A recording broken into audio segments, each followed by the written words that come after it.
London calling YouTube, London calling everyone. I am joined at the moment, if they'd like to introduce themselves, Old Vampire and James from YouTube. Hello. Hello. And we are waiting for a couple more people, but we thought we'd make a start. This is kind of a warm-up round, shall we say, for the... Yes, welcome to the first episode of London After Midnight. And I'll explain. That's a missing silent horror movie that stars Lon Chaney Senior as a vampire, and with any luck you should be able to see a photo of one of the first movie vampires, and before they'd decided on what film vampire should look like, because they got a bit lazy after that. And Lon Chaney, who of course being a theatre actor, did his own makeup, and he has rather like a shark, 2 rows of tiny but very, very sharp teeth. Well, you can imagine he could bite someone's head off, and then just drink straight from the neck. I don't know, but a missing gem. So I'm hoping to troll film buffs who will see videos called London After Midnight and think that they finally, after decades, found this missing classic horror film. But no, it's just me talking bollocks with my mates. So, yeah. But we're not starting on the main topics now, so I know, why don't we all talk a little bit about Christmas. I was thinking about how you always assume that the traditions of your own country are universal. Like in the UK we have, what James will know, Christmas pudding, which is made of figs and nuts and soaked in brandy, and your mum, you switch all the lights off and your mum sets fire to it and carries it in, and the room is lit only by a dessert on fire, which you then, and I don't know if anybody outside the UK actually sets desserts on fire on Christmas Day. Not intentionally, I'd imagine. Yeah, this is the first time I ever heard of it, and maybe that's what's wrong with our fruitcake in the States, is maybe it needs to be set on fire for it to be edible? Perhaps. Fire makes everything better. So I think when I was younger, we didn't. My family generally didn't have the on fire Christmas puddings. For us, that's been quite a recent thing. Hello, Queenie. Hello, Queenie. Hello. So we're now joined by Schizophrenic Queen. We were just talking about what we did for Christmas and setting food on fire. Intentionally. Yeah, they do it intentionally in the UK. Alrighty. So, how you been, Queenie? I've been alright. How have you been? I've been pretty good. I finally finished my interview with Watcher Azazel. And, you do know we're recording already, right? Oh, well, then I do now. Okay. So, yes, we have almost our full complement of desks. Sorry, that was a Freudian slip because I touched the desk just now. Guests, I meant. There were a full complement of desks as well, I hope. And, so maybe I should go in alphabetical order. Actually, I'll just go in the order that I can see you on the screen. So, Vamps, why don't you tell us... I can call you Tracy, can't I? Everyone knows you're called Tracy. Yes. Why don't you tell us what your Christmas was like? Okay, well, my last couple of Christmases have been pretty pleasant. I've been spending them with people that I like. I've been spending them with my kids. Christmases before that have been just a complete nightmare. I hated Christmas. I had to go spend them with my in-laws, my drunken in-laws. And, spending, an evening with them was pretty much what I think hell would be like. I can imagine, yeah. I had somebody just ask me what I had against Christmas because here's your Christmas cheer video. I says, well, it sounds like you got something against Christmas. What is it? And it's like, well, geez, seems like you took it kind of personally, but a lot of people don't like Christmas. And, sometimes they're seeing, oh, you're a Scrooge, you're a Grinch. But, the thing about Christmas is if something bad happened around Christmas, then every single year, every time the decorations go up, you've got a stark reminder of that Yeah. of that situation. And that's kind of, every time I see Christmas come around, that the stress of Christmas past comes back. Mm-hmm. And suicide, people get more suicidal during this time of year, so I know I'm not alone. Yeah. Yeah. Okay, so if you want to follow that cheerful note, James, how was your Christmas? Yay! Surprisingly pleasant. Pretty traditional for me. Went up to my granddad's, had my dad, my auntie, cousins there and stuff. Generally a pretty pleasant experience. Don't get to see my cousins that often. Did get into a slight argument. There was a slight argument regarding feminism, and I wasn't the one who started it. Right. Yeah. That's a long story, I don't want to be getting into that right now. Right, Perhaps later if it's time to chat about. Now, Queenie, I should actually ask, how's the war on Christmas going, and where is the Halloween collab? That's right. I went to all the... Sorry. I was going to say, I'm a lazy asshole, okay? Hey. I feel sorry for my Halloween pumpkin Dalek. I still have the video. I'm just a lazy bastard. So we're going to have to wait until next Halloween, I think. I'll do it when I do it.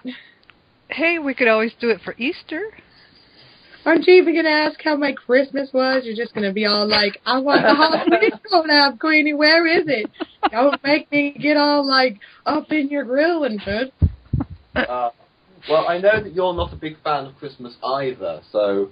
but yes, how was your Christmas, even though you're a Halloween person and you resent Christmas for bleeding into other holidays? Well, it was a Tuesday.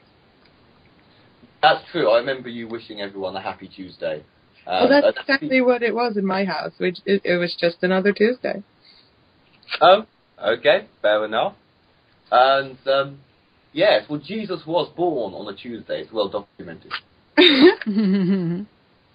Then why don't we celebrate every Tuesday instead of just that one Tuesday of the fucking... Don't encourage... Give them ideas. Well, jeez, if it gets me more free shit, I don't care.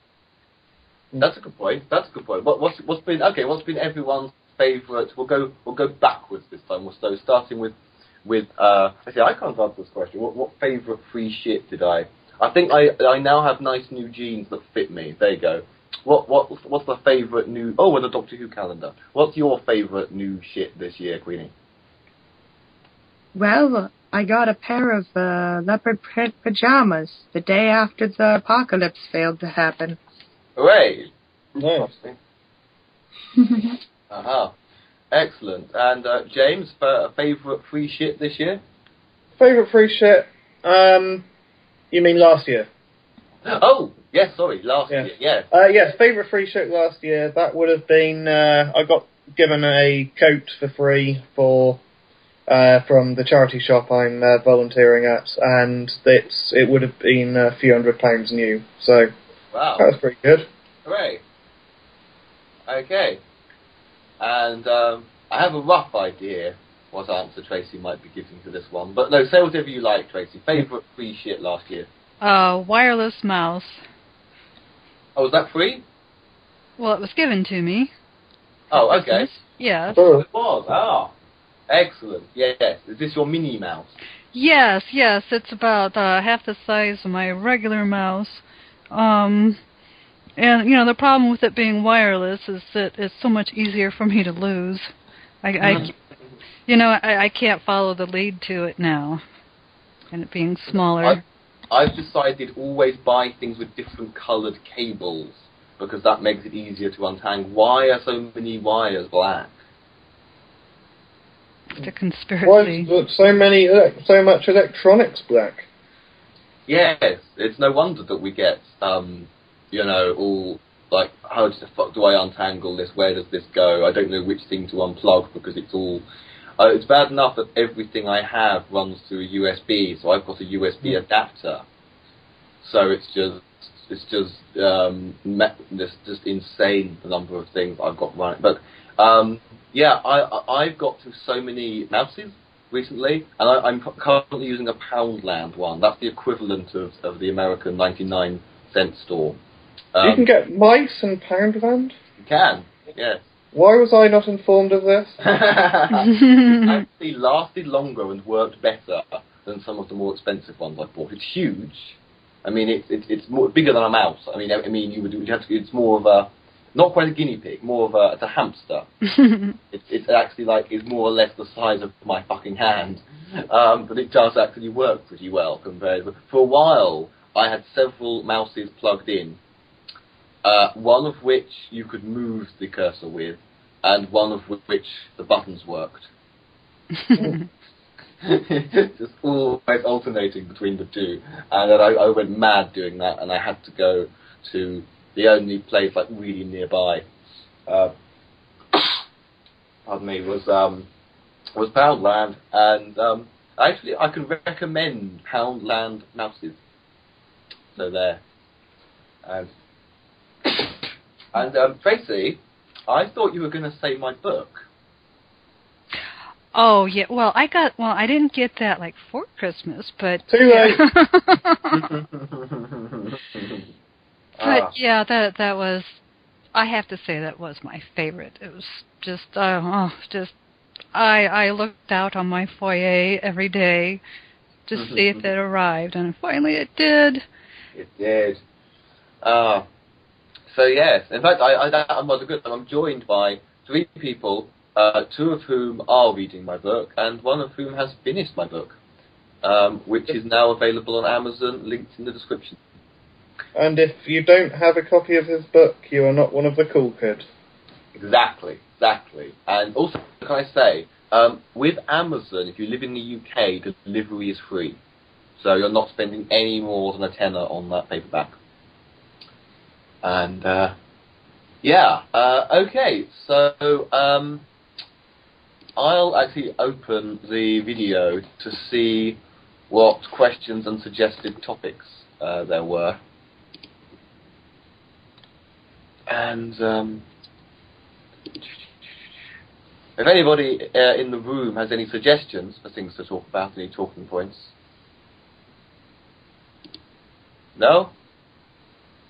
No, I'm still thinking about mouses. Nothing.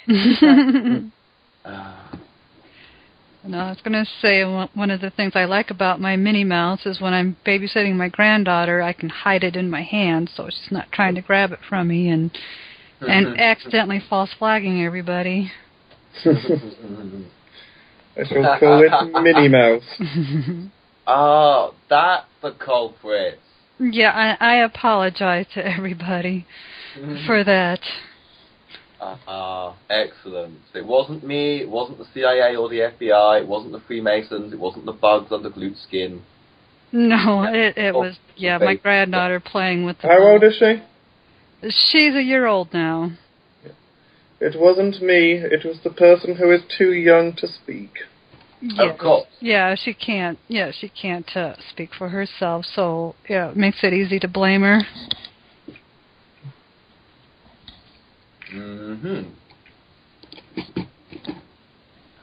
Excellent. Well, at least that's one mystery solved. And I'm now looking through the comment section to decide which topic to bring up first. So,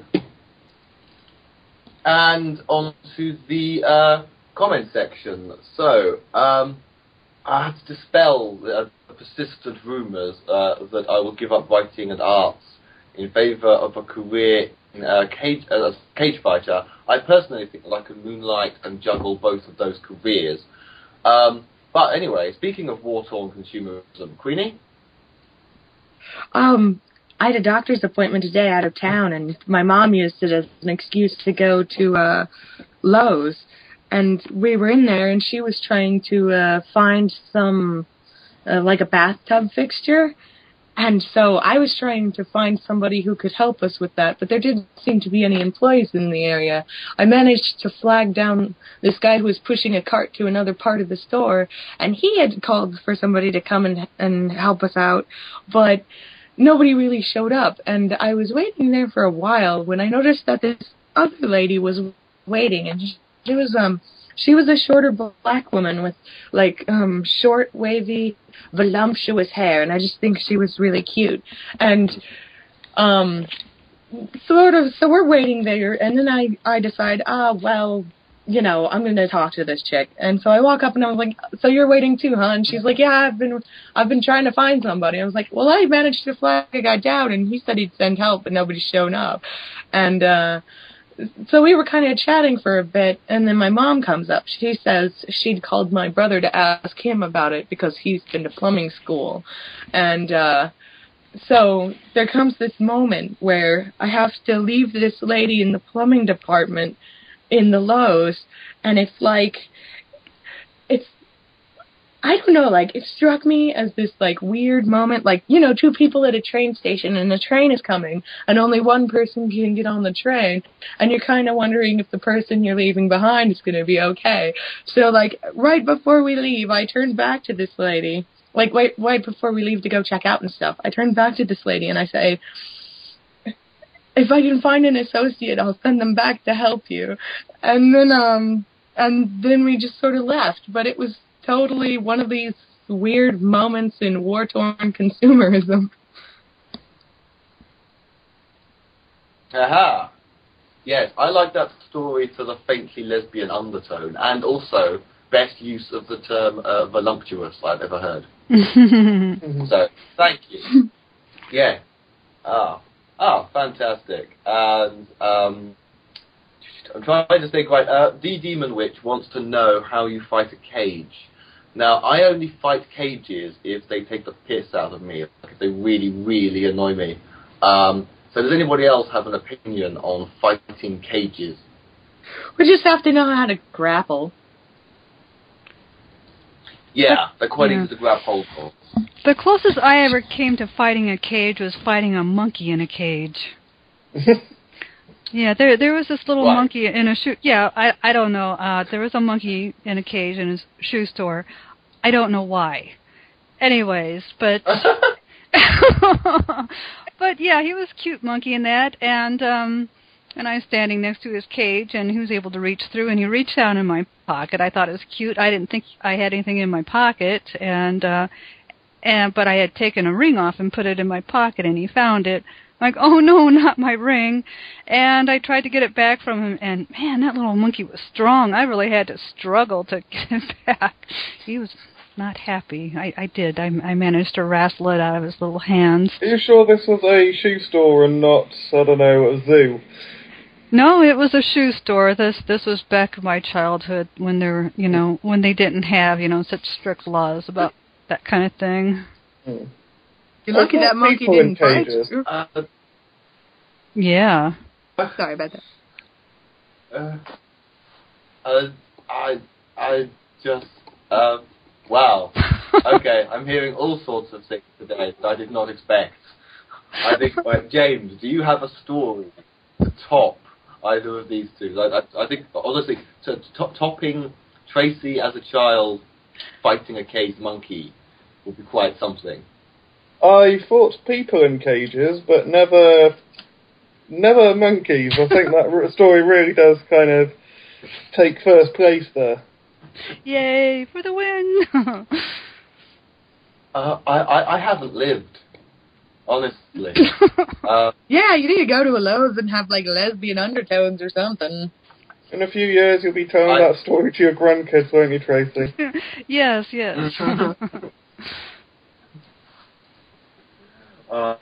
Well, luckily, experience fighting monkeys is good prep for YouTube. Okay, that didn't get a laugh. I laughed, but my mic was muted because the ferrets, they'll scratch sometimes, and I don't want that to... I was being a terrible guest, and I was being distracted by magnets. I was being distracted by I was being distracted by, something similar that happened to me. I had a minor bird pwn me. Again, I was at a store. What? I think it was like a drugstore. There was a minor bird. Poor Tracy just has no luck with animals. Yeah.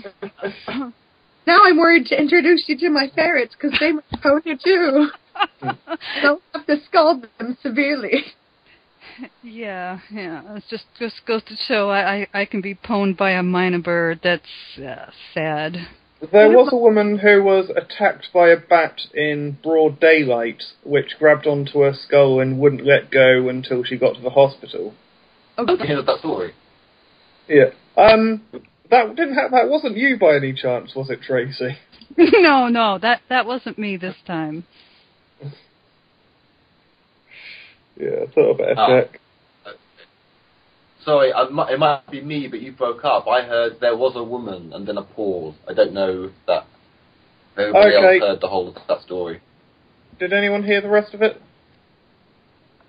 Yeah, a bat grabbed a hold of a woman's skull in broad daylight, and she had to go to the hospital to get it removed. And I always thought that was an urban myth. It was on crack.com, so possibly it is. Okay. They said on QI that it's a myth that bats get in your hair and things, because their sonar's too good for them, to sort of accidentally fly into someone or whatever. Queenie, is it true that it was intentional, bat thing. Bats. Oh, bastards. Queenie, we had a ferret conversation the other day, and you weren't around, and someone said that ferrets are at their noisiest when they have sex. Well, I wouldn't know. Mine are spayed and neutered, so they don't generally have sex. As far as ferrets go in general, even when they're just like having a whole lot of fun, the most they'll make is like a chicka kind of noise. Like, it's really adorable. Like, you have to hear it. It's kind of like little ferrety laughter, and it's not even that loud. Sometimes if you hurt them or something, like I accidentally was closing one of their paws in the cage door at one point. Like, I think it was early last year, and they kind of made like a more distressed kind of chicky noise, and that's how you know. Like, if you're doing something hurtful to them, or if they're really enjoying themselves, they'll make noise. But other than that, like, the loudest they get is when they're scratching at the bottom of their cage, trying to burrow out like Shawshank Redemption. I'm now picturing ferrets emptying sand out of their little ferret legs. Oh my God, we should do a ferret version of the Shawshank Redemption. Hey. We definitely should. I'm full of good ideas today. I told the waitress at the IHOP we went to that they should make pancake burgers. Oh, that'd be pancake burgers, fantastic. Now, believe it or not, what do you have in the middle? In the UK, the pancake. No, pancake in a bat. Oh, okay. It depends on what time of day you'd be eating the pancake. Like, if it was a lunchtime pancake, I'm thinking you'd have, like, 2 potato pancakes with, like, hamburger stuff in it. Or if it was in the morning, like, 2 regular pancakes with, like, eggs and sausage and stuff in it. Sounds good. Okay. I was going to say that it used to be considered entertainment in the UK for men to stick ferrets down their trousers. And I wiggle and it makes the man have to, like, dance around. And the thing is, believe it or not, that star The Hobbit and former Doctor Who actor Sylvester McCoy began his entertainment career, his showbiz career, as, I forget what they're called, as somebody who, it was him and Ken Campbell used to stick either ferrets or stoats down their trousers. I am being kidnapped to order pizza. I will return eventually. Okay. Okay. Are you sure you didn't get that off of Brass Eye? I'm fairly sure that it's a true story. Reasonably sure. Well, people used to do a lot of strange things. Yeah, but before internet and television. Yeah. Exactly. Well, not before television in his case, but I think it does go back to kind of music hall. Yeah, if you imagine it's Victorian times, you haven't got radio yet. You've got Punch and Judy shows. You've got music hall. You've got playing with a piece of string in the street or whatever it was that people did. I mean, you just, if particularly if you didn't have the education to read a book, you couldn't afford a piano in the house. There was just fuck all to keep you entertained, really. Yes. So you could make a living sticking rodents down your... Are ferrets rodents? Yeah. Yes. And they were grateful for it, too. They They were were grateful.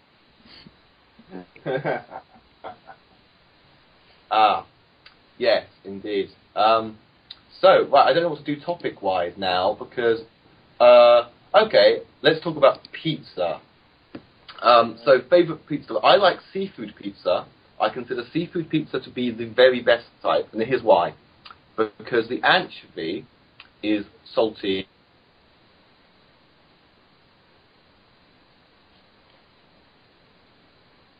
and druffle. They complement each other perfectly. In posh restaurants, you get seafood pizza with mussels on, and that's good too. So people in the comment section actually vote. I'm nominating seafood pizza as the best type of pizza. Tracy? Oh, let's see. Well, I like a lot of meat on my pizza. Lots of cheese and meat. Especially pepperoni, I think. It may not be too exciting or anything, but, I like it. Extra cheese and do you like meatballs and... Yes, I think recently I had never heard of it, BLT pizza. Wow. Yeah, and I didn't think I would like it, but I tried it. I mean, it had mayonnaise on it, and the whole thing, and it was actually very good. And you like spicy pizza or just plain meat? Oh, I used to like spicy, but the older you get, the less spice likes you. Yes, I know exactly what you mean. Yeah, okay, well, I don't know if you have them in... I don't think I've ever come across a BLT pizza in this country, but we do have some quite strange pizzas these days. But we combine them now, so you can get a chow mein pizza, or some kind of Chinese. So if you can't decide between a Chinese and a pizza, you go for the Chinese pizza. And, of course, you can get, tandoori chicken pizza. So David Lister was actually in Red Dwarf, was actually prophetic. You can now get, a spice... I don't know if there's a Vindaloo pizza yet. There should be a Vindaloo. There really should be. Oh, yeah. The quest for pizza. Sorry about that. Oh, yes. If somebody won't eat the pizza, all you have to do is just pour Vindaloo sauce over it, curry sauce, and they'll just yum it right up. Exactly. Yes, Queenie, we were talking about curry-flavoured pizzas. Ah. Well, I'll have you know, I didn't even have to leave the house to solve my soda deficiency. Yeah. Oh, that's it. 2 later on with the pizza. Oh, yes. Brilliant. Yes. Yes. I don't know if you have this in America, but in the UK, we can actually get beer and wine bought with our takeaway. You bastard. No, That's only quite a recent thing as well, isn't it? And the 24-hour licensing came in, I think it came out quite soon after that, didn't it? Yeah. I know that in Scotland, unsurprisingly, it would have to be Scotland, they have delivery places exclusively for alcohol. But then you can't drink on the streets. But you can't have an open container of alcohol on the streets in Scotland anymore. Yeah, I would have thought it was mandatory. You're not a true Scotsman. Yeah, I would have thought you weren't a true Scotsman unless you walked around the streets in a string vest carrying an open can of special brew with your vest in. That's just offensive and bigoted. I apologise. They produced the show Babsy Nesbitt, so they're doing it themselves, really. I'd like to introduce Happy Atheist 76. Hello. Whee! Hello.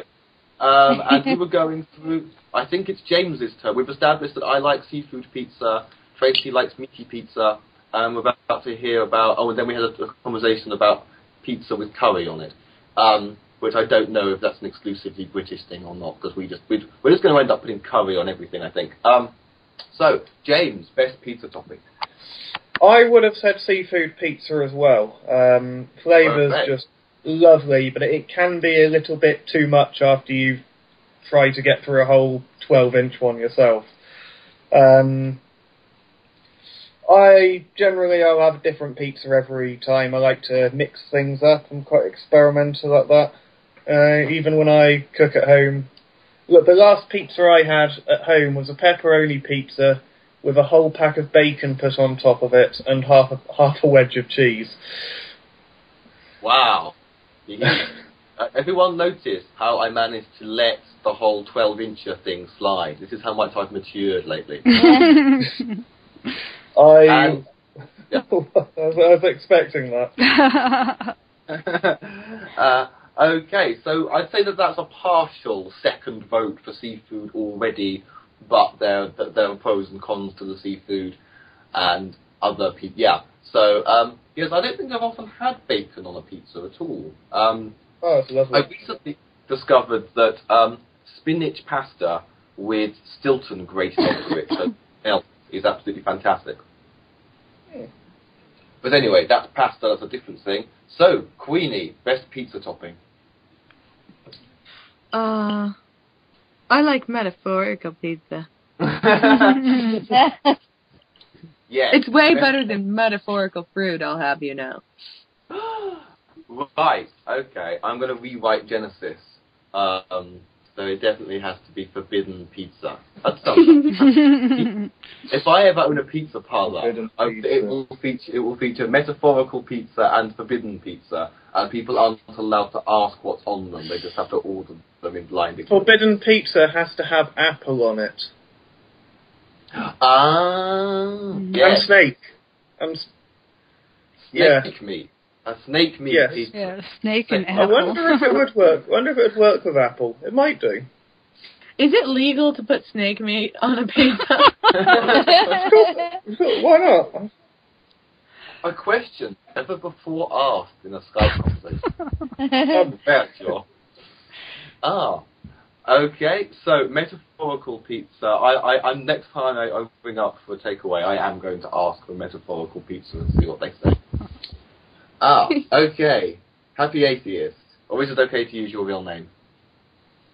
Yes, you can use our real name. Okay, Vanessa. It says Vanessa on the screen, so I'm going to slip up eventually anyway. Yes, best pizza topping. I like Hawaiian. It's got pineapple on it.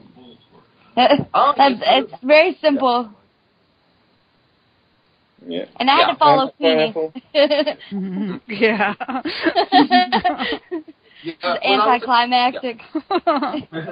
So when I was a kid, I found it very odd that people put fruit on pizza. I just sort of thought it's the mixing of the savoury. The first time I ever had fruit on a pizza was when the Teenage Mutant Hero Turtles, as we called them, because the word ninja wasn't allowed by the BBC at the time, for a children's show. But there was, you would get like the official Turtles pizza, which is like a kid's-size pizza, and it was just an apple pizza. I don't know what the association between apple pizza and Turtles is, but that was like, okay, this is the strangest dinner I've ever had, but it's got the Turtles logo on. So, I remember that. And actually, you are wrong. Nearly all pizzas have fruit on them. Tomatoes! Correct. Well done. Yes, of course, you are right. James, Tomatoes. beat me to it! Yes, I apologise. Tomatoes are a fruit. I'm an idiot. I'm so sorry. I'm the Alan Davis. Stop it! Oh, David Mitchell forgot it on Peep. Didn't know that on Peep Show either. Fair enough. Alex, Yeah. Yes? you're supposed to only self-deprecate in moderation. I know. Yes, I know. all Right. things in moderation. All things in moderation. So, okay, now that the serious topic of pizza toppings is covered, the main serious topic that's been suggested, understandably, because we have, I'm going to make this joke because I can, because, is that what was it? We have as many nuts as a Christmas pudding. So why don't we've been asked to discuss mental health issues and life with mental illness in society, etc. So I'll introduce that I am Alex and I have OCD. Tracy? My name is Tracy and I have inattentive type ADD. James? I am James, and I have Asperger's syndrome. Schizophrenic Queen? I have schizophrenia. I wonder. Oh, yeah. I have schizophrenia, which actually includes a lot of things. But we'll get to that later. Okay, yes. What about Vanessa? Are you going to ask Vanessa? Yes. And Vanessa's going to turn out to be completely sane after all that. Damn. Hello? I am Vanessa, and I have nothing. I'm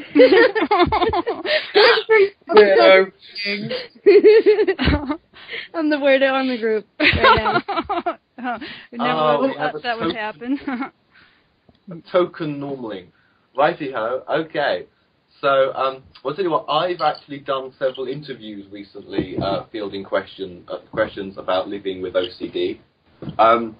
So, once again, I'll tell you what, I'll go the same order. I'll keep going the same way around and put Tracy on the spot and say, what do you think is the biggest... Actually, maybe some explanation. There's different types of ADD.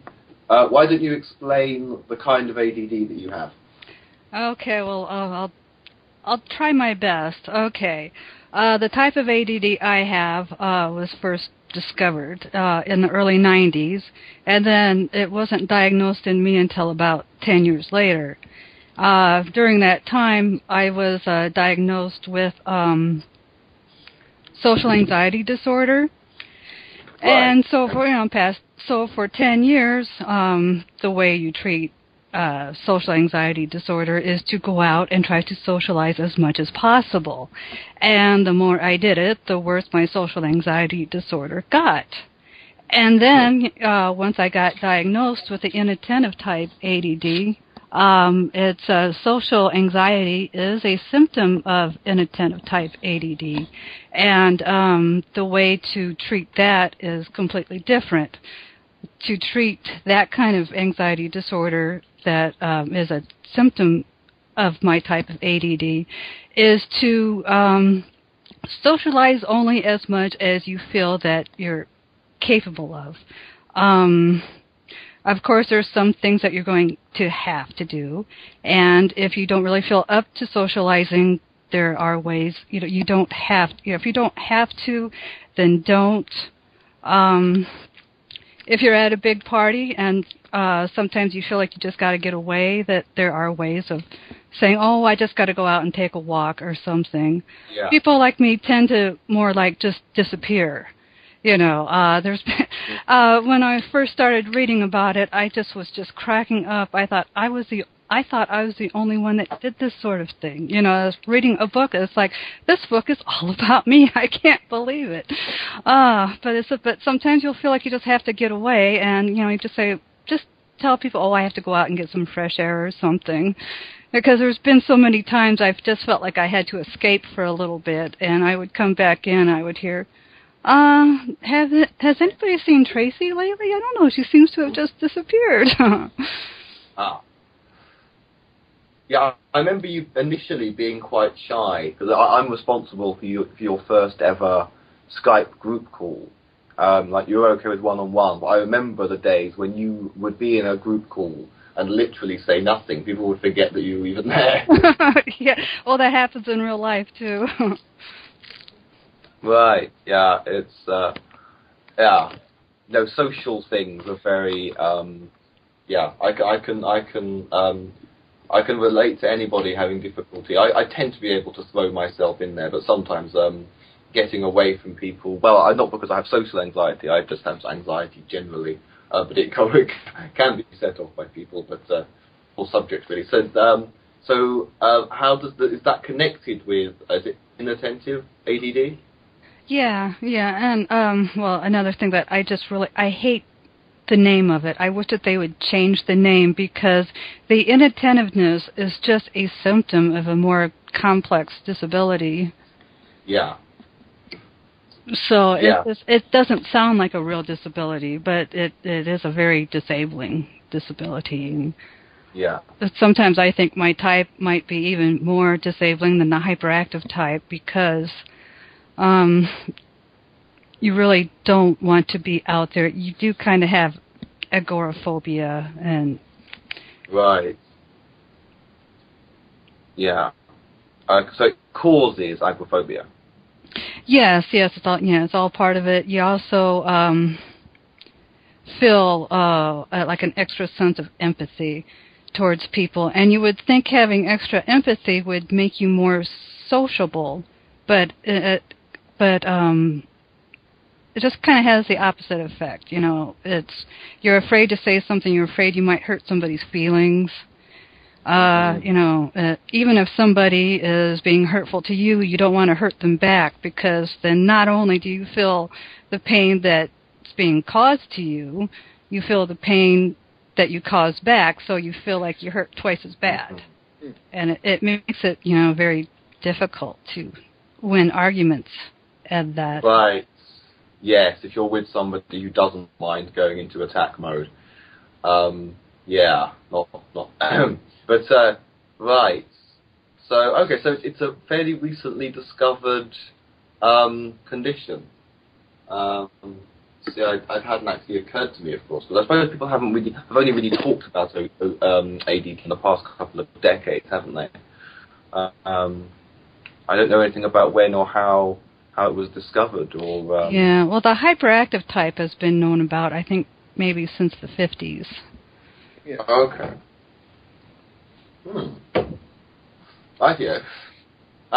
So what would you say, you probably already covered this, but sort of like, in terms of, other than the social aspects, what would you say is like the most, because I know you do get very, very distracted, and like me, you have difficulty thinking about a particular thing that you fixated on. Is that like a big, like practical hindrance in day-to-day life? Yes, I think it has something to do with organization. What it mostly is the organizational part of your brain misfires. Right. Okay. Yes. So because a lot of people will say, well, if you have a hard time remembering where you put your keys, always put your keys right in the same place all the time. And I try to tell people, I said, but the thing is, if you're walking into your apartment or whatever, and your brain decides to misfire right at that time, you're not going to be able to think about putting your keys in that particular place. You won't have like any recall of what happened right at that moment. Yeah. Do you think sorry. Oh, go ahead. Oh, I was going to say, do you think if you had ADD and OCD, the two would cancel each other out? No, I don't think so. I think it'd just be a double problem there. And sometimes I think maybe, OCD can develop with ADD because, if you have to do things a certain way and, if you don't do it just right, you are going to get lost. Yeah. Yeah. Uh-huh. Okay. Now, James, I think you've probably discussed Asperger's a bit before, haven't you? Yeah, I think I discussed it a little bit in... did I discuss it in the interview? I think you did, yes. I may well have done. And I think it's maybe come up in a video or videos before. Yeah. So what would you say, when were you first diagnosed with Asperger's? I was actually diagnosed at 4, but my dad and my school decided that the best thing to do would be to not tell me that I had it, thinking that if I wasn't told I had it, then I wouldn't use it as an excuse, and I'd end up growing out of it. Whereas the opposite ended up being true. I found out when I was 13, and then I was like, hang on, that actually explains a lot. Now I can actually understand what it is, and look into it, and learn how to improve. Yes. Good God, parents. some parents make some very, pardon me, stupid decisions. And, yes, I believe that was a very stupid decision. The thing is here that the worst thing about that is one of the worst things about being different when you're growing up is if you don't understand it. I didn't know why I did a lot of the things I did as a kid because no one had diagnosed me with OCD. Yeah. And yes, there are people who will use it something as an excuse, but I'd say it's actually very cruel to choose to withhold. Because at least in my case, my parents didn't know. The teachers, maybe the teachers should have known, should have gone, oh, that's a sign of. No, that sounds pretty awful. I'm amazed that they can diagnose somebody with Asperger's. I was impressed that someone could be diagnosed as young as 4. Yeah, it's definitely got milder as I've grown up. I've learned to cope with it better. And the whole autistic spectrum thing has so much variability. It can vary from people who have autism so badly that they're unable to speak to those who you wouldn't know unless you'd actually ask them. And it's not just for social functionability. Is that a word? It's not just their social functionability. It's there's all sorts of other elements to it as well. I suppose in many ways I find that it can be quite there's similar symptoms to what you three have. People with Asperger's syndrome seem to either be one of two ways. They're either extremely quiet and shy, or they never shut up. And I think I've been both at one point or another. Can I throw in on that? Yeah, of course. Because with how your dad and the teachers or whatever decided to deal with it, I think there's a flaw in the thought that that you can treat something like that as sort of a... Because I think with, like, how you explained it, how they were thinking if they didn't tell you, you would just grow out of it. Yeah. That's treating it like... that's treating it like something purely psychological that you potentially made up, and then you would just decide to grow out of it instead of treating it like what it actually is. Yeah. I think they were in denial, but that's all I wanted to say. Yeah, it may well have been. Yes, but what people don't understand about mental disorders and mental disabilities is that it is a physical disorder or disability. Just because it's in the brain and you can't see it doesn't make it any less physical than a physical disorder or disability. Yeah. Well, you can't tell somebody has heart disease just by looking at them. Yes, but for some reason, if you have diabetes, you can't just try really hard and not have it. Yeah. And people seem to understand that. But because it's your brain, well, if it's in your brain, well, you must be able to just think it away. Yeah. I mean, I think there are people who will use those sort of who will use their mental condition as excuses for failing, but it's still not. And the same can be said about someone else to decide. Right, and the same. Say, oh well, we're not going to tell them just in case that they decide to act that way. That's ridiculous. Right. Well, and the same can be said about a physical disability. People will use their physical disabilities to get out doing things. Yep.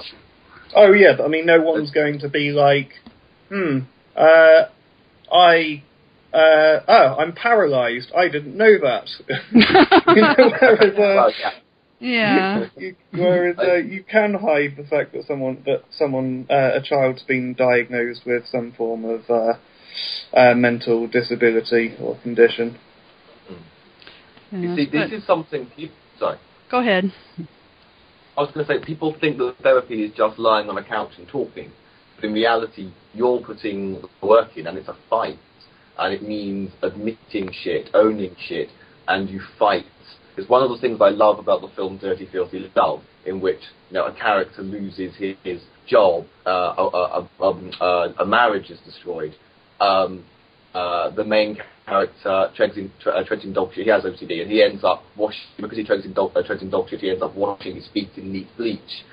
Another character loses access, endangers the life of his child, and loses access. And there's a moment where the main character, Mark, he says, "I am declaring war on this disease," and do fucking right you are. You have to. Yeah. Yeah, I would say with actually, sorry, Tracy, you were going to say something. I forgot what it was now. She was enthralled by your inspiration. Yes. Sure. With Asperger's, actually, I'll tell listeners, I don't think I've told this story on YouTube before, is that, obviously, I find there are commonalities, as you say. I can see elements of OCD and Asperger's. I can relate to certain things. I have been tested because, actually I've been tested twice. I saw a psychologist, a child psychologist, even though I was in my early mid-20s, who basically said, if you have Asperger's, you're so high-functioning that I don't think it really matters. I don't think a diagnosis will change anything. It doesn't really affect you. She may or may not have been correct. That's the trouble with it being a spectrum, of course. Is where are you the world's tallest giant? Where are you the world's shortest giant or world's tallest midget? But another thing is that later on it was decided that I definitely do have a personality disorder. And the way it works for some reason, I don't know if it's the same everywhere, in London, north of the Thames, easy, you get a very locally for every personality disorder except for autistic spectrum disorder. Came very close to two of them, including borderline. I border on borderline personality disorder. There's another one that involves enjoying making lists and things like that, where I sort of think, well, an OCD person might anyway, and that's not a personality disorder, so you could seem to have it. So, but by process of elimination, if one accepts the basic assumption that I have a personality disorder, then by process of elimination, I do have an autistic spectrum disorder, which could be Asperger's. But that's south of the Thames, and there's a stupid waiting list where I think they try to save time and money by just bumping people off. Either that or something got lost in the mail because it's years later, and I've not heard back. So I wonder, because the thing is, I thought, hang on, there's things about me that are very non-Asperger's. But really, there are stereotypes. I know people talk about there's a male-female brain theory that I think it's Sacha Baron Cohen's cousin has, where you sort of think, well, can you be autistic and a left-brainer? My sister has Asperger's, and she's the more sciencey mathematical type, you know. I often think, she's the right brainer, I'm the left brainer. But actually, if you do some research, Dan Aykroyd, Hollywood actor, Asperger's, the Autistic Acting Society in America, there's a young, promising filmmaker with Asperger's in America. So there are always going to be exceptions to stereotypes. I have heard the male brain theory before, and it does sound interesting. I know that I think autism has been linked to high testosterone in the womb, and of course it's a lot more common in men than it is in women. Yes. As a lot of genetic disorders are. Yeah. Yeah. So do you know of lots of? Cause I know the stereotype of anybody with autistic spectrum disorder, but I used to know an actor who also taught acting, and said that he often found actually a group of children with autistic spectrum disorders can actually be among the most imaginative, most playful, most spontaneous, and then completely buck the stereotype. I think there are a few. I mean, the people with Asperger's I've met who are quite loud and don't shut up. Yeah, I'd say it's probably quite true of them. As me, I mean, I've been brought up, thinking that it's something to be shameful of, and I've ended up kind of restricting myself a lot because of that. Mm. Whereas as a kid, I was extremely imaginative. In some ways, I still am, but I'm certainly nowhere near as spontaneous as I otherwise would have been. Right. Yeah. I can definitely relate. Well, yes, social stigma is actually a subject that we need to come up with. But yes, there's a thought that you should feel ashamed of being different, and that ties in with the question actually, because it's in relation to society and people's understanding of you, and that which actually is why the diagnosis actually explaining this is ADD or this is OCD or this is Asperger's or this is schizophrenia actually matters ultimately, because you want people to understand you better and not judge things that you can't help a lot of the time. And so it's a bit of both, really, isn't it? People should understand. Same as anything, less ignorance means more tolerance. But at the same time, as I say, it is a fight to some extent. And now, Queenie, you've talked about this kind of thing a lot. So I don't know if I've ever heard the full story of how you came to be diagnosed with schizophrenia. I know you were pretty young. Well, you still are pretty young. Are you prepared to go into that?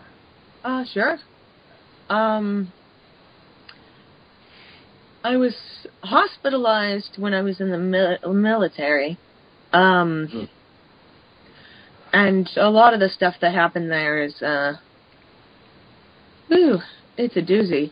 The kind of people I was hanging out with were, I don't know if they did it because they thought it was funny, or if they did it because they actually believed it, or what. But, like, the kind of people I was hanging out with were making up these wild, outlandish stories, and I was just eating them all up because, like, I didn't know quite what I was going through at the time. I couldn't sleep because I kept seeing, like, these things in the dark, and just all these paranoid feelings and things, and I couldn't sleep, and I would just kind of find other things to do, and eventually I became so stressed and exhausted that, like, I had, like, a mental breakdown, and they shipped me out to San Diego. And in San Diego, I was in a mental hospital, and it was calmer, but I still had, like, these odd thoughts. Like, I would hear this kind of rustling noise at nighttime, and I thought it was mice chewing through the walls. And I tried to tell one of the nurses once, and only once, that I was having, some of the symptoms that the doctor said I should tell a nurse if I was having these problems. And she said, oh, well, just talk to me when you're feeling better, something, like, really snotty. Like, she was very brash and offhanded about it, like, I don't want to talk to you while you're like this, or whatever. And I, like, at this point in my life, I had no idea what was going on, or why I was having all these odd thoughts and things like that. And so they diagnosed me with, like, a couple things, like schizotypal personality disorder, borderline personality disorder, these sort of things. They'd given me a test before and while I was in the hospital. The first time I took the test, I answered it pretty truthfully. The second time I took this test, I lied my ass off because I wanted to get the fuck out of the hospital. And so they discharged me from the hospital, and then I got discharged from the military, and because they were, like, Okay. I didn't have any benefits at the time, because with personality disorders, they don't consider that any sort of service-connected thing, and that's what they thought I have, I guess, or what I had. And so, but I didn't think I needed any benefits.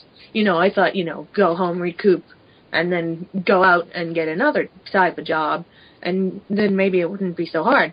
And so when I first got back, like, it was like, okay, I'm going to be fine. There's like, it was just the military. Things were really rough, you know, whatever. Like this time, like I can totally do it. Like none of that stuff is here, so I'll be fine.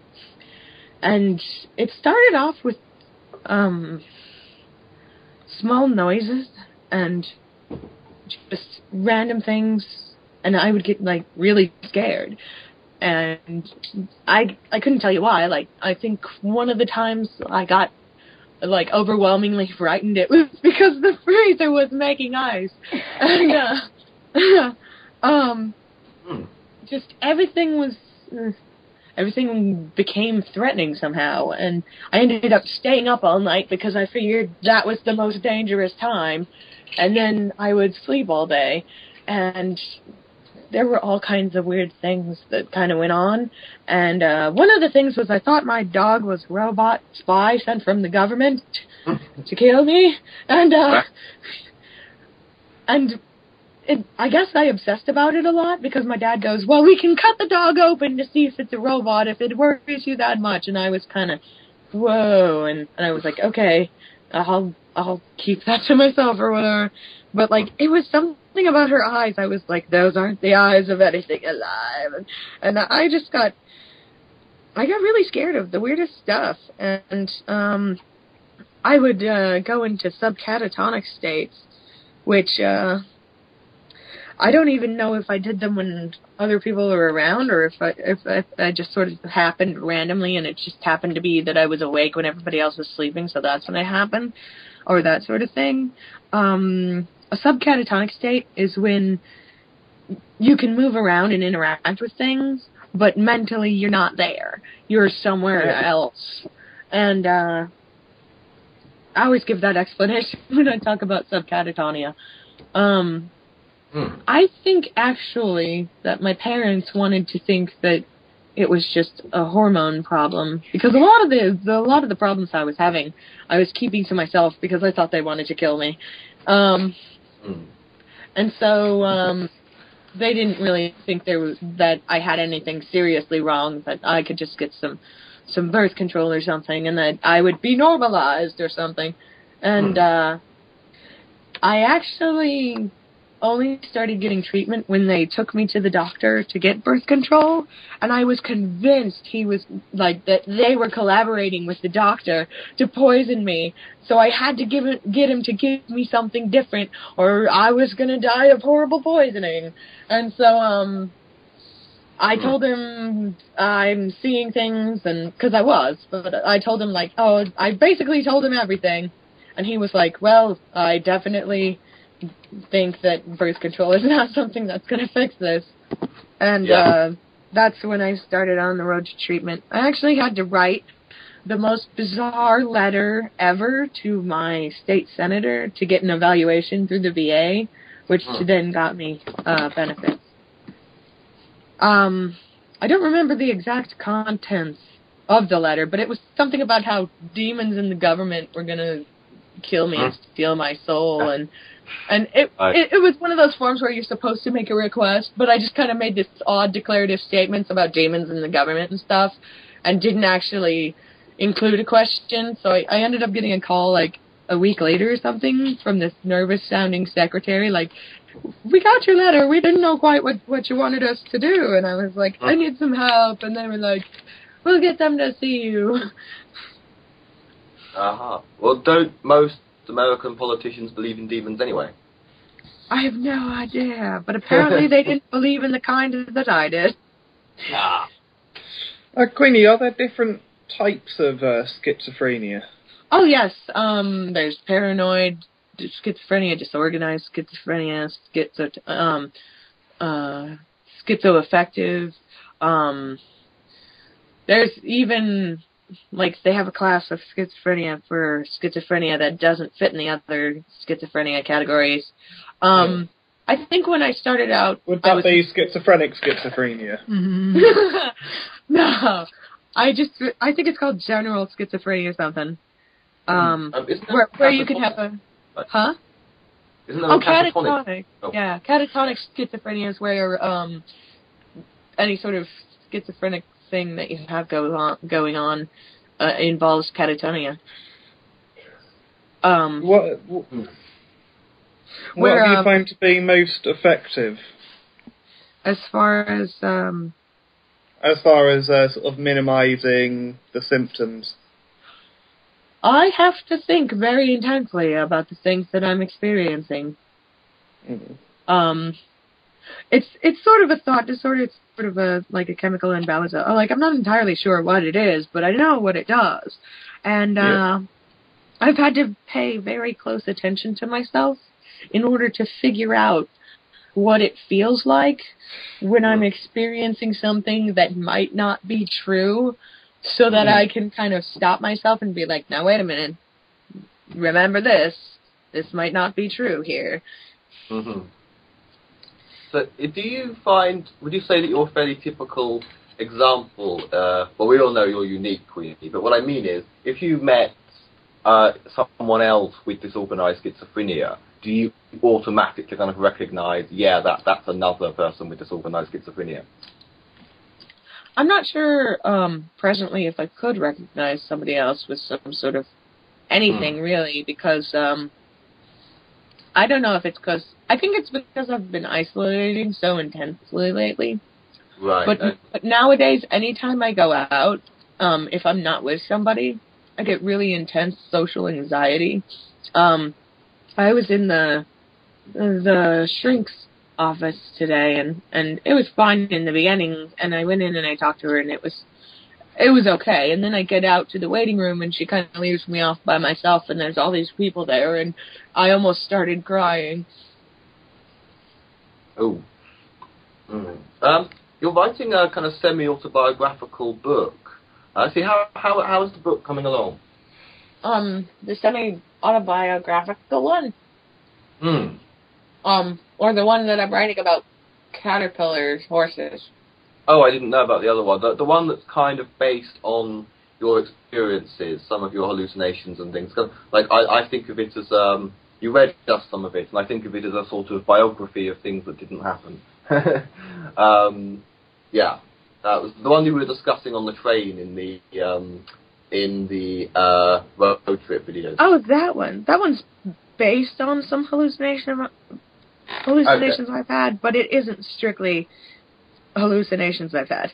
It's just taking different elements. Like the demon, he was an element of a lot of hallucinations that I had.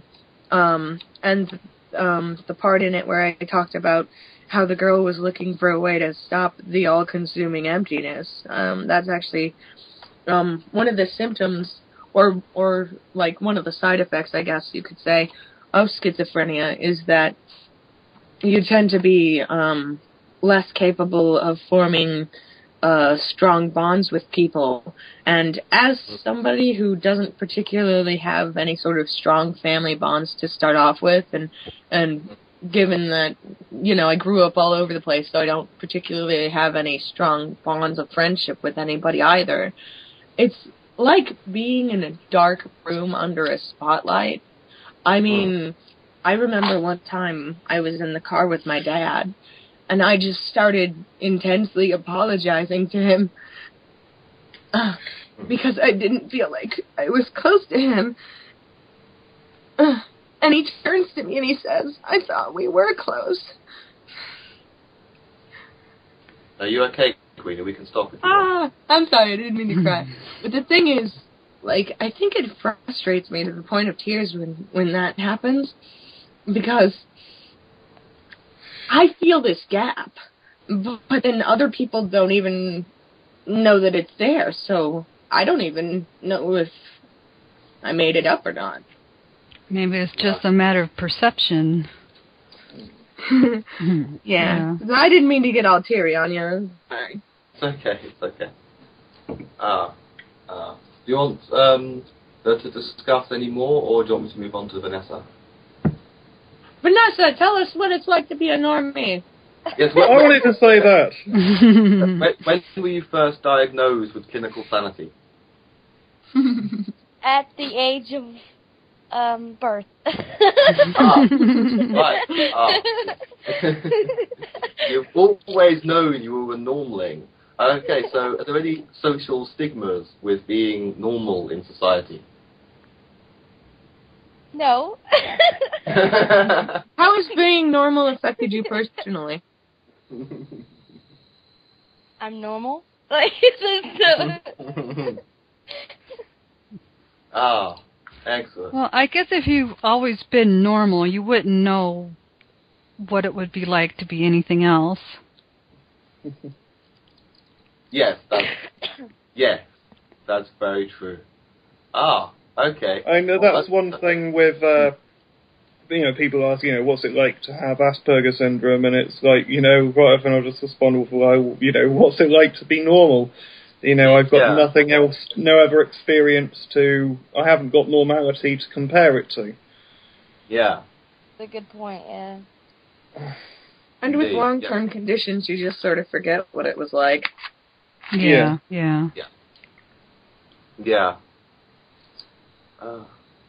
Well, most of these things, we always had them, it's just when were you diagnosed.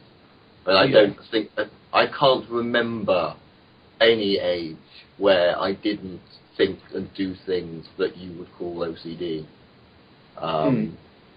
It's just, when do you get that label? But as I always say, I know I'm repeating myself, but we weren't being recorded before. I'm so lucky to have the most clearly labelled illness ever. Obsessive compulsive disorder. Does what it says on the tin, and also I can spell it, unlike schizophrenia. I cannot spell schizophrenia. This is the thing, Queenie. Whenever I've typed out the hyperlink to shout you out or box you, I'm always like, oh, she's so inconsiderate. Why can't she have an illness I can spell? Well, believe me, when you've got it, you've got to know how to spell it. Yes, I can imagine that. It would be like if James couldn't spell Asperger's, or if you couldn't spell obsessive compulsive.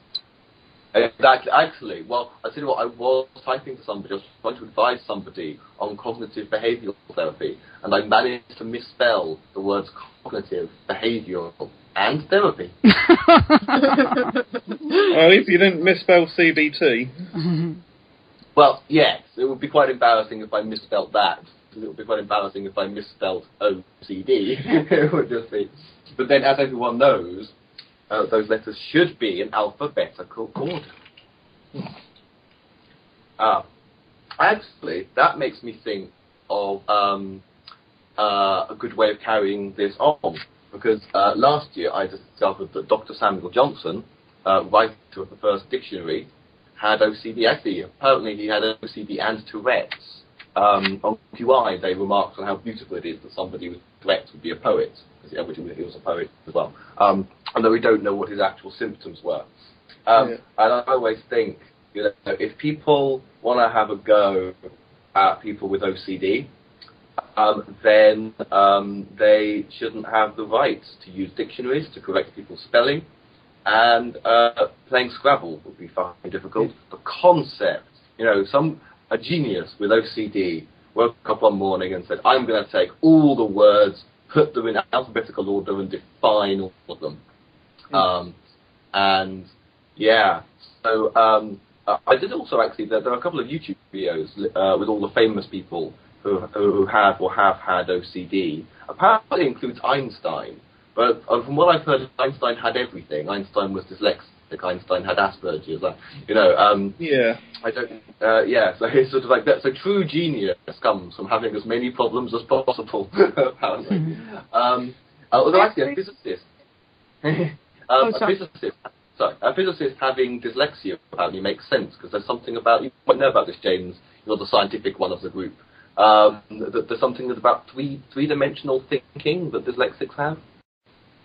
I've heard something like that before. I know that a lot of disorders have positive aspects associated with them.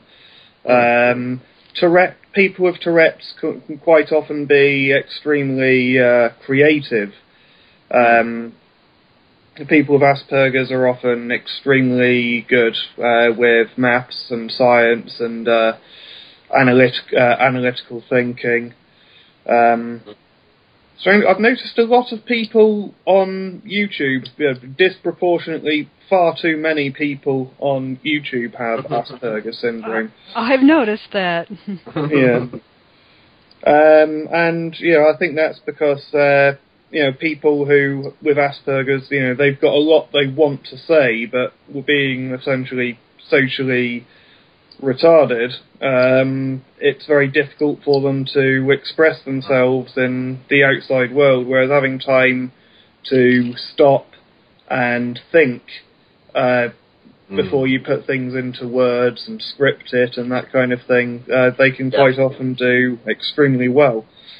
So, that kind of brings me on to something else. I was going to ask other people whether or not there was any positives associated with their various disorders. What order should we go in here? We'll start with you if you want, Alex. I'd say yes, and I'll cite Jamon Johnson as an example where the dedication to completism, to accuracy, even though he did make some mistakes. He thought that a tarantula was a type of insect. But then how many 18th century English people ever saw a tarantula? Yeah. You could torture him if you had a time machine, if you point that out. Like, they were actually, the publishers were storming his house. They actually ended up trying to take the book by force because OCD, torn from his own stubborn OCD hands. But that's 8 years collecting over 42,000 words and definitions, or writing the definitions. And actually, I was in something of a state last year, and 2 weeks went by in 2 days. Where I literally, when I went into the kitchen, the bread that I bought, the bananas I bought, anything I bought, wasted away unopened. And it was in the space of those 2 weeks that I wrote my last book, and in such a frenetic state. This is the book that I've referenced once before, where James said, if you never, because he's heard a lot of it, he's the only other person who knows it apart from me. He said, if you die before you finish this, I'll kill you. So yeah, I think that a mental disorder can, in one way or another, just as Queenie is continually creative, just could not stop. Like it would be like expecting her to stop breathing, Yeah. And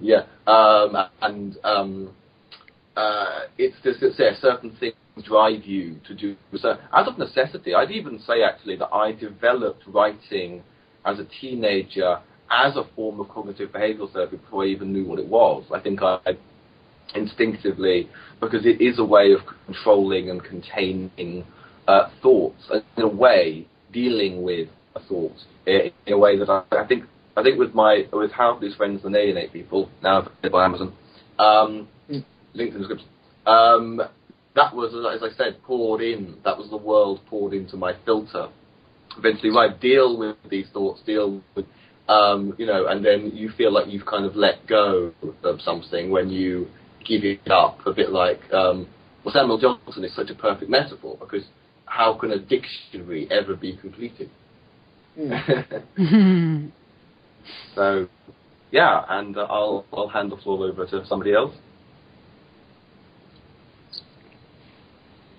We could actually make this twofold. What positive aspects are there to your disorder, and are there any famous people or figures from history with the same problem that you admire and see as a role model? Make it a twofold thing. I'm going to pick on Tracy. Okay, well, people with my type of ADD tend to think in whole pictures.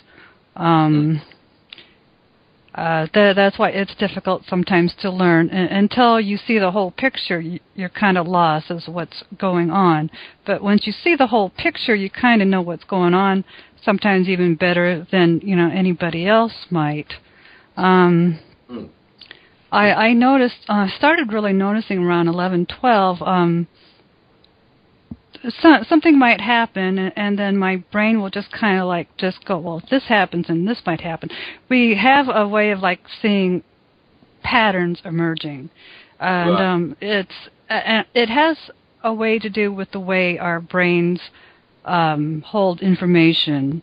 Everything just kind of gets all thrown in one place, which makes it very disorganized, but at the same time it kind of makes it easier for us to see how something over here might affect something over there, or something that might happen in a few years. If this happens here, then this will happen, then this will happen, then this will happen.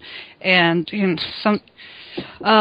my fundy years, I almost kind of felt like maybe I was prophetic or something. Maybe God was showing me these things that were going to happen. But when I learned that this is how our brains work, I was like, oh, okay, well that makes more sense. Yeah. But a lot of times people think that I can read their minds because of that. I can see, the way that they do something. Well, if they're doing this, then maybe they did that and this and that, and they're thinking this. And I actually had a woman really get mad at me at work one time, She says, well, how come you didn't know, I was thinking this? I'm like, well, I can't read your mind. And she says, well, you always have before. Yeah. There's a lot of religion going on here. We've got demons, we've got a prophetess, we've got yeah. Something that happened, while I was still, trying to be a fundy, was the way the right wing was trying to take over the country, and I could see in about 10-15 years us becoming a theocracy, and it just really freaked me out. I tried to warn people that this was going to happen. Everybody just thought I was nuts, and about 20 years later, we've got these crazy fundies in the Senate, and I'm like, I told you this was going to happen. I saw it happen. I could see it in my head, it happening, and it did. For anything which first ticked you off to that? Off to what? Off to the right wing, basically trying to become a theocracy. Okay, well, I was going to church fairly regularly at that time, so I was privy to some of the things that these people were saying, that that they had a plan that they put specific people in like low level government, like school boards and that, and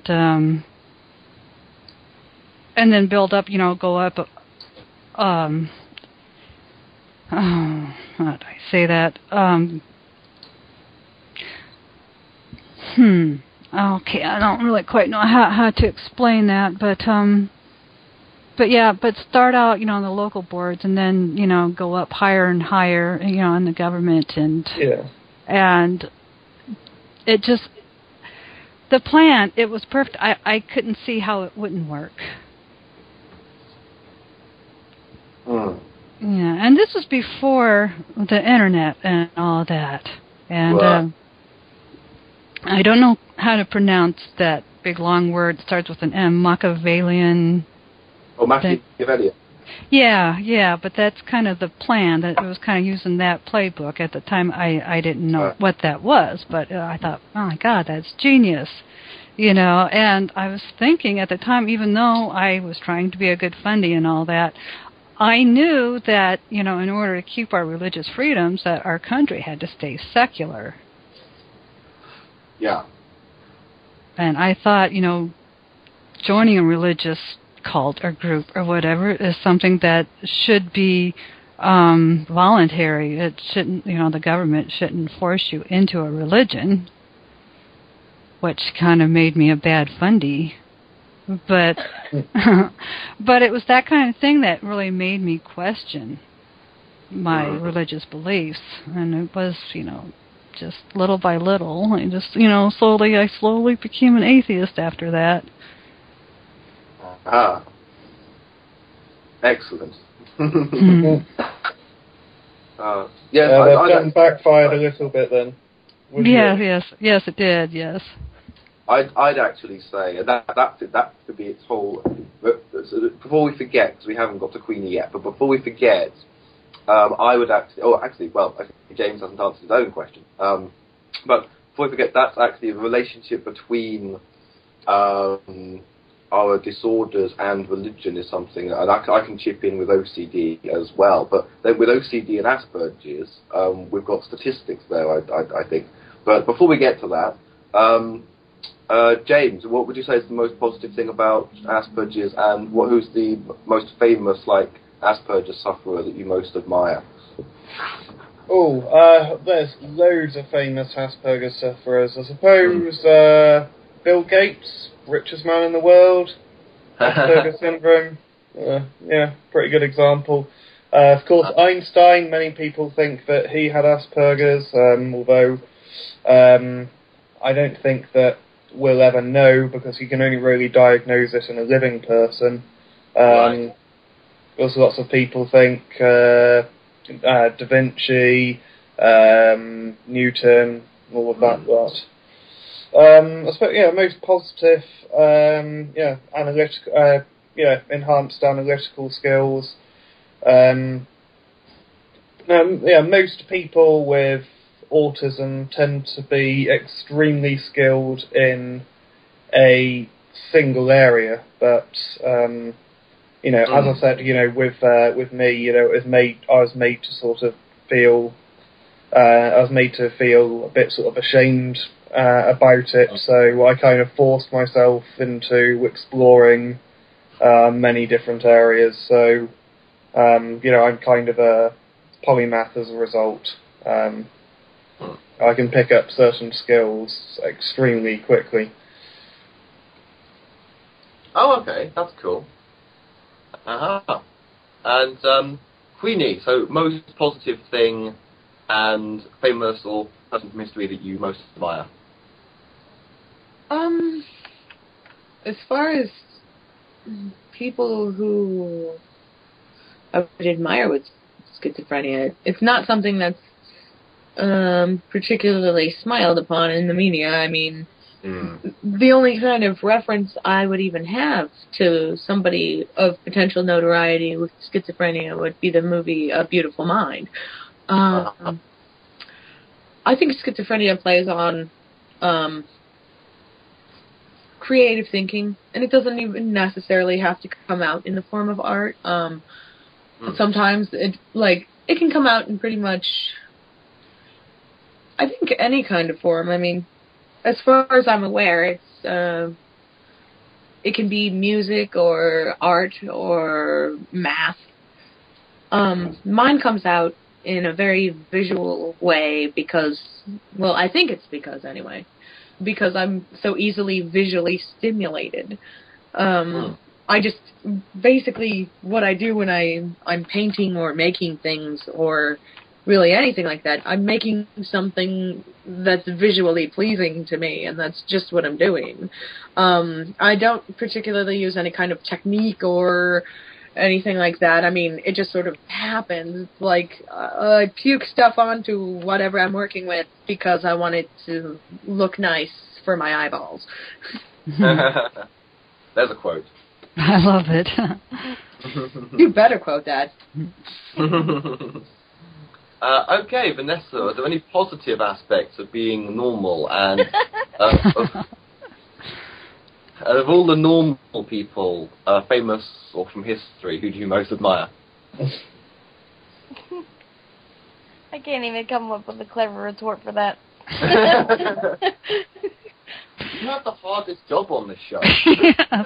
So there's a downside to being normal, you're saying. You can't play the victim card.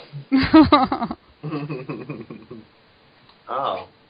James, there is actually a book about Asperger's. It's called Pretending to be Normal. Yes, there is. I haven't read it.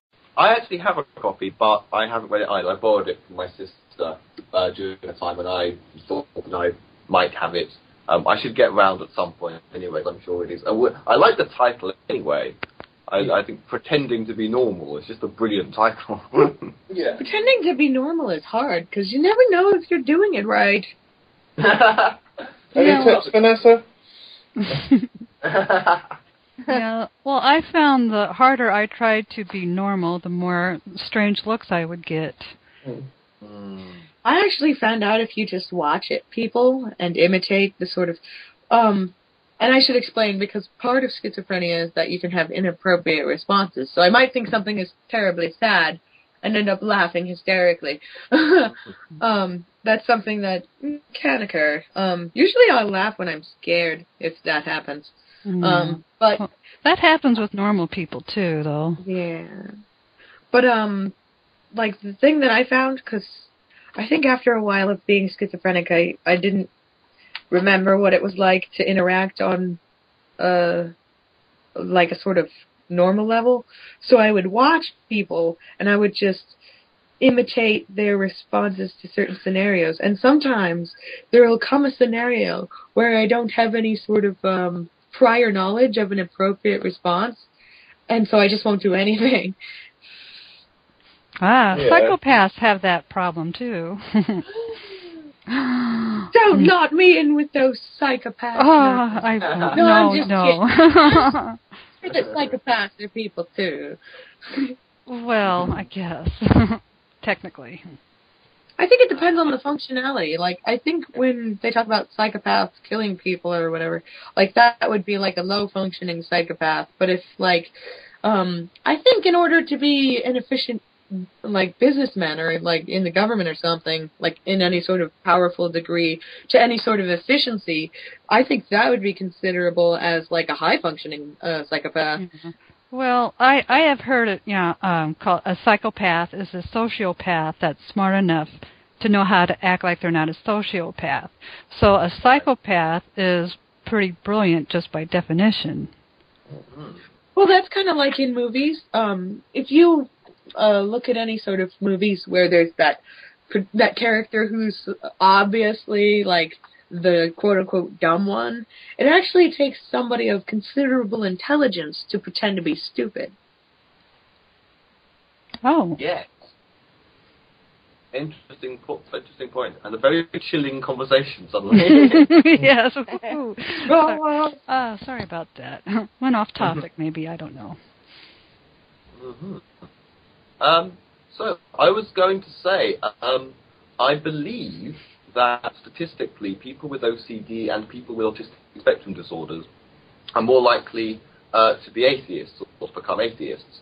Although, I understand it, the people with Asperger's who are religious are the most pious. Like my sister, seriously, when she converted, she's super. I know converts are often very pious, but she's like pretty much a fundy, actually.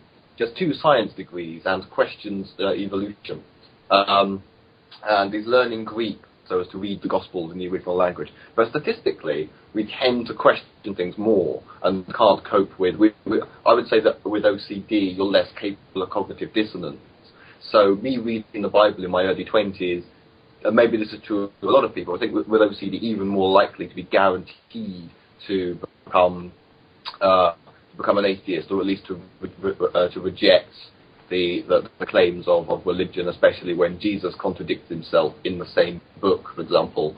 And would you say that your Asperger's, James, bears any kind of... Obviously, you're likely to be intelligent, you're likely to be scientifically minded and more logical than most people. Does that play into your to your atheism, or to your quite fierce atheism? I think that personally it's been a factor. I haven't seen the statistics myself, but what you just described sounds, from my guess, exactly spot on, nail on the head. I know certainly within YouTube, there's loads of people in the atheist community who have Asperger's syndrome. And I have seen a couple of religious people with it as well who are extremely passionate about it. So, I think it probably tends to make people have more extreme views towards religion, generally more on the atheistic side. Yeah. And Well, Queenie, I think you've spoken before about this, that your experiences with religion as a schizophrenic person haven't been exactly great. Oh, yeah. Basically, my schizophrenia required that I either become an atheist or be a gibbering wreck.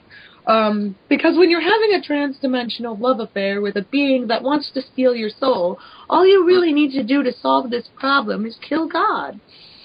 Aha. So here we have it, folks. So one of our guests today is the person who killed God. Oh, my. I never meant to hurt anyone. It just sort of happened. It was a mercy killing. Queenie, do you know a YouTuber? I think his name's Milan Jeffic, something or other. Yes, I do. Yeah. I've spoken to him a little bit, so he's schizophrenic as well. And he said, the last thing you want to do to a schizophrenic child is tell them that demons are real and and about hell and all of that stuff. And he seems to think that critical thinking and free thought have helped him recover to some extent. Yeah, they've helped me too. Like when I say that I have to think very intensely about certain things. And the thing is, if I wasn't allowed to think critically on certain things like religion and things like that, I wouldn't be in control of the situation enough to discern what was real or not. Yeah. I've talked to Milan about this actually, and a lot of his sort of situations are pretty similar to mine. I'm not going to go into detail about what his might have been motivated by, because, like, personally, I never asked that deeply into people's stuff. But, like, with my sort of demonic relations, I should say, I think it was sort of a psychological construct based on romanticism and abandonment. Yeah. I will say, actually, that there is an interview, a very recent interview between Milan and Queenie, which I will link in the description. And James, fantastic. Indeed. Whose channel's it hosted on? It's on his channel. Okay. I don't know how I missed that then. And everyone should subscribe to Milan because he has a sexy Russian accent. Yes, he does, I invited Milan to be here if it weren't for the fact he lives in Australia, and that time difference could not be worse. So I mean, Queenie, would you say that actually you're kind of in the Bible Belt, aren't you? You're in one of the most religious parts of America, one of the most religious parts of Yes. There's currently a doctor who's getting a lot of flack for not allowing a 10-year-old to bear a child. Oh my gosh. Like, this doctor pretty much, I guess stuck to her guns and it's not medically safe or sound to have a 10-year-old giving birth to a child. And now people are giving shit to this doctor because she actually fucking stood up for shit. And the thing is, I've also heard these other stories, and it makes me think that people are actually psychotic and just not willing to admit it to themselves, and that's why they have such a problem with mental illness. There was this woman with, like, cerebral palsy, and to the extent that, like, she was mostly paralyzed and couldn't talk, and she was raped by this guy, but the judge let the guy off, because she didn't say no, and the thing is, she couldn't even say yes if she can't even talk. What the fuck is wrong with people? So, would you say that you live in one of the worst places in the Western English-speaking world to have a mental problem? Yeah, I went, while I was phasing out of religion, I had been to a bit of an oddball church, and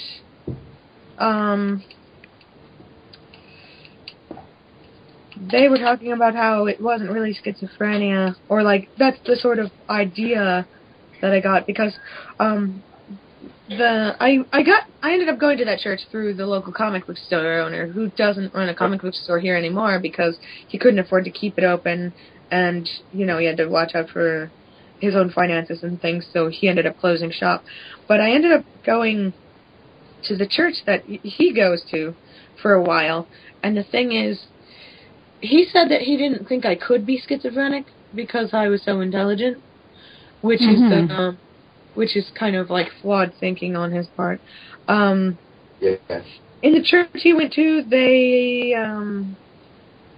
like the idea that I think they had was that I didn't really have mental problems, I had spiritual problems, Right. which wasn't necessarily helpful either. And one of the things he said to me that kind of got me to kind of fully disassociate myself from the religious community, I suppose, is he said that people who are demonically possessed choose to be demonically possessed, and they should be shot instead of potentially risking the lives of pastors. Oh my gosh, that's crazy. That is fucking insane. Well, the thing is, usually this guy's like, a really nice guy, the kind of guy you'd talk to, the kind of guy you want to buy comic books from. But that one thing he said, and I had this thought, I kind of thought I was a psycho, but I don't even think I would say that. This is why you need to move to a cool place like London and sell art in Brick Lane or Camden. Mm-hmm. That would be fun. Can I crash on your couch? Yeah, of course you can. Yeah, I think there's like an exodus wanting to happen from the U.S. to the U.K. All the atheists will flee to the UK, and then the United States will, collapse in on itself because they thought Jesus could fix the economy.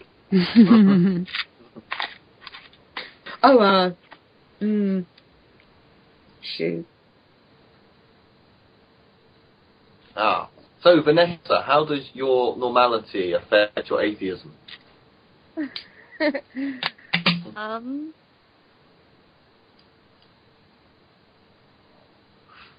have no answer to that. Yeah, I don't blame you. I keep... Wait a minute, I have a question. My responses are so anticlimactic to the rest of y'all.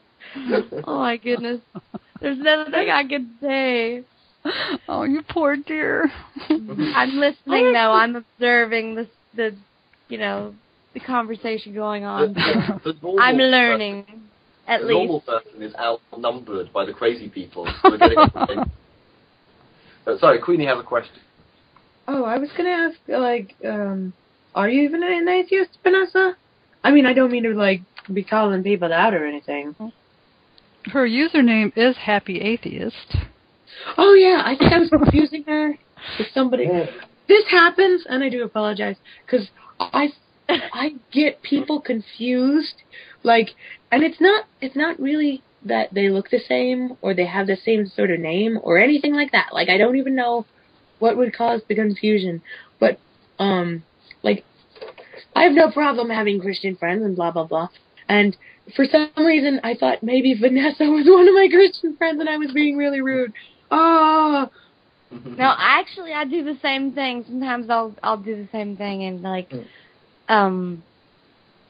I'll be thinking about a person, and then it's kind of like your mind this happens to everybody. It kind of misfires, and they're like, I'm thinking about so and so, and then later, maybe 5 minutes, 10 minutes later, you're like, oh, wait a second. Yeah. I actually do that quite a lot. But I have a question for Vanessa. Okay. It's random and not based on anything we're actually talking about.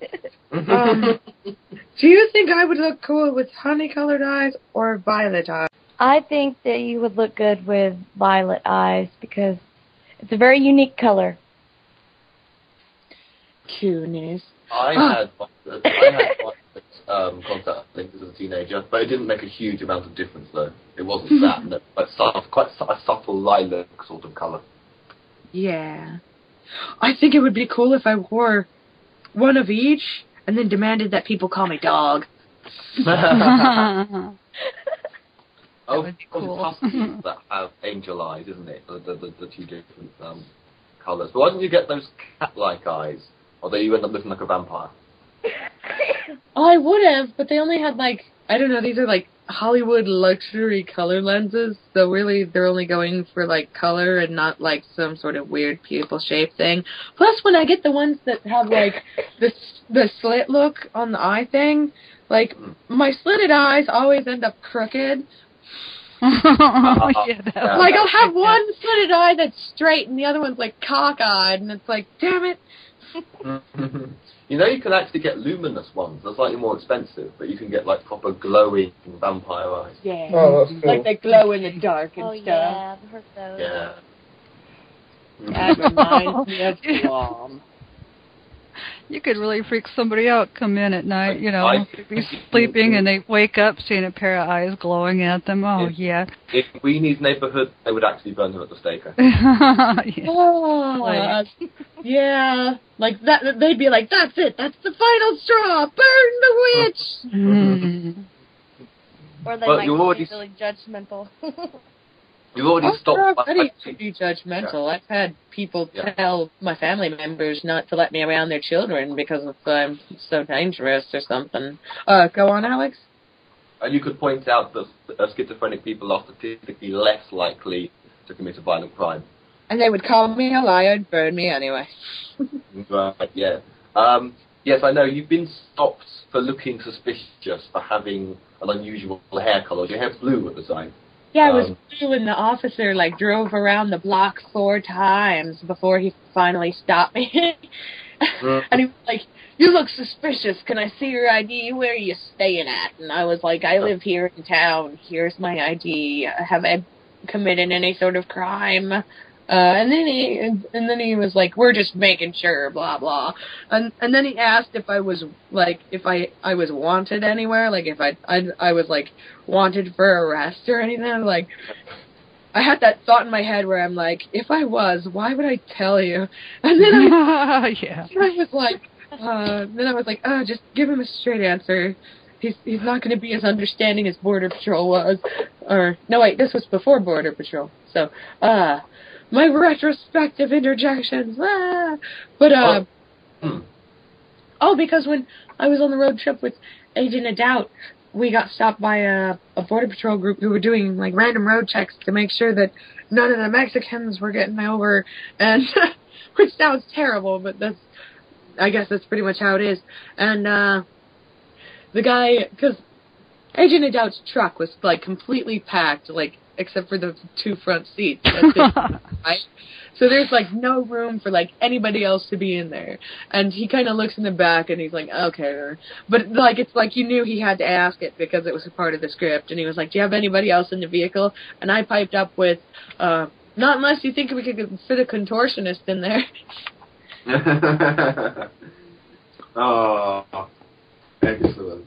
Okay, I'd like to ask people about creative projects because Queenie, you're working on this. I hope you're still working on this book, and there's something unusual about the main character that I don't know. Well, you've kind of revealed a spoiler on the train road trip video anyway.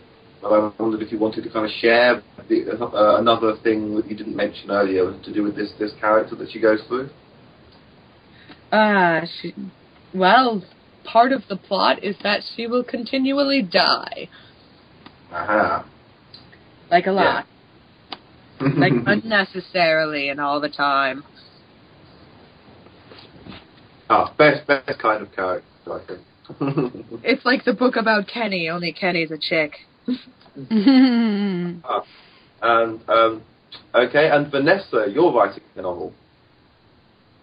I found out today. Yes, I've had the idea for about. This sounds really, really bad, but I get ideas and I just don't implement them right away. Usually I'll get an idea for a novel or story or whatever, and until this one, I'm really gung-ho about this one, but until this one, I never finished any of them. I've finished a few short stories, but I've never finished a full like novel, and it's kind of an erotica. Kind of an erotica. Well, I don't want it to be like cheesy or anything like that. I'm kind of trying to have it where it's sexy, but it's not just like sexual, I guess, if that makes any sense. I mean, of course there's sex in it, but I don't want it to be overwhelming. As long as it's better than 50 Shades of Grey. Oh, I'm trust sure me, it will be. This wasn't originally written with a crayon. Indeed. James can kind of elaborate on it. I've told them a little bit about it.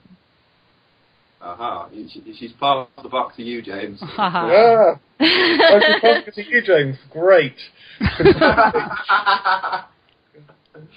He's off the hook. He doesn't make it. I can't remember the exact plot at the moment, but I have read some of her other stuff, and it is very enjoyable. Aha. Enjoyable slash mediocre. That was code word for enjoyable. Well, if Code it's word. well written, then it doesn't matter if it's quote unquote mediocre. You have to manipulate the expletives. Mm-hmm. Aha. And Tracy, I don't know if you're working on a creative project right now. I know that you're obsessed with Sims. I don't know. I don't have anything inspiring me at the moment. It's just when, something happens, then I have to get on it like right away, but I don't know. Just I don't know, maybe I'm just going to have to get out there more and maybe, find something to inspire me. Yeah. How much do you think ADD is a help, and how much do you think it's a hindrance? The help.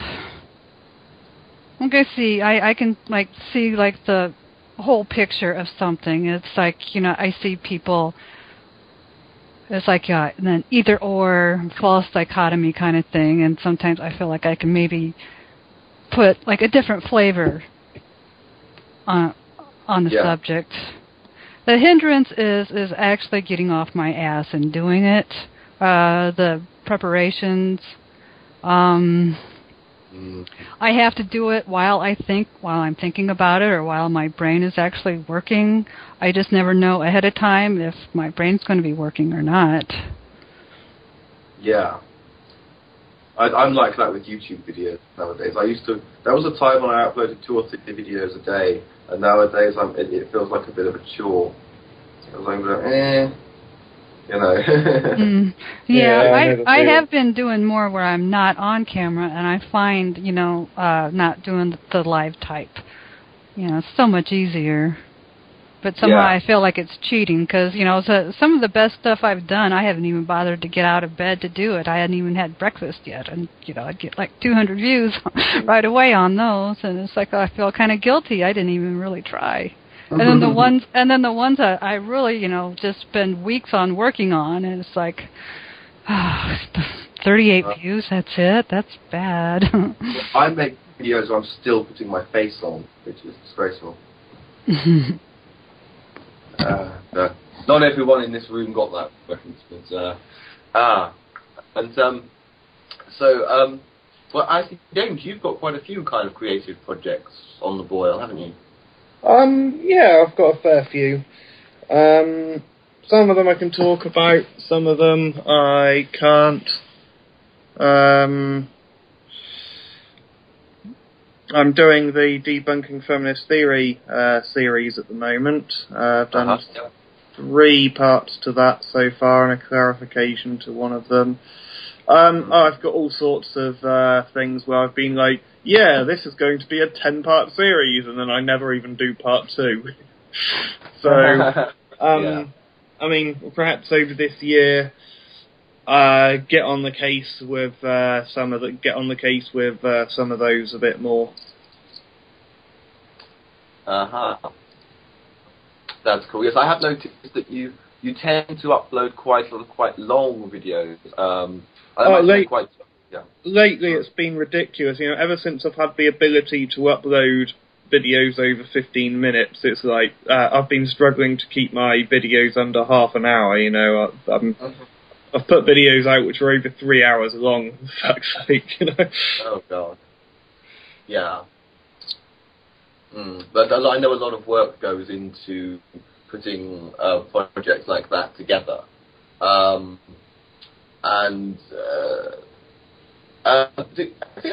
What exactly did get you into men's rights advocacy? I'd say probably just seeing a lot of the arguments which I've heard from feminists outside of YouTube, and realising that they're complete and utter horseshit, and firsthand seeing a lot of the problems which men face, and realising that no one is seriously actually sticking up for guys in those situations, just meant that I've kind of naturally fallen into it. Okay. Yes. Well, I think we're probably coming up to probably the end of tonight's recording. So, unless anybody has a suggestion for a topic or a question to go around, or people want to ask each other questions. No? Okay. Nope. Okay. Oh, yes, gotta end with explosions. End with everyone just end by saying whatever word they feel like. I, of course, will go with Blickle. Queenie goes with explosions. So that leaves 3 of you. Bonobo. What was that? Bonobo. Bonobo. Yes, I like bonobos. Bonobo. Do we have 2 votes for Bonobo? This just leaves Vanessa. I'm going to say sleep. Sleep! Because I'm tired. I like sleep too. But it's 2 a.m. here. But you've got no excuse to be sleepy already where you are. Hey, Yeah. I'm tired all day. Oh, boo-hoo. Emotionally, I'll be as tired as I want. Well, I guess that's what happens to normal people. They get tired. Yeah. I usually don't get tired. So this is what it's like to be normal, huh? You just get tired.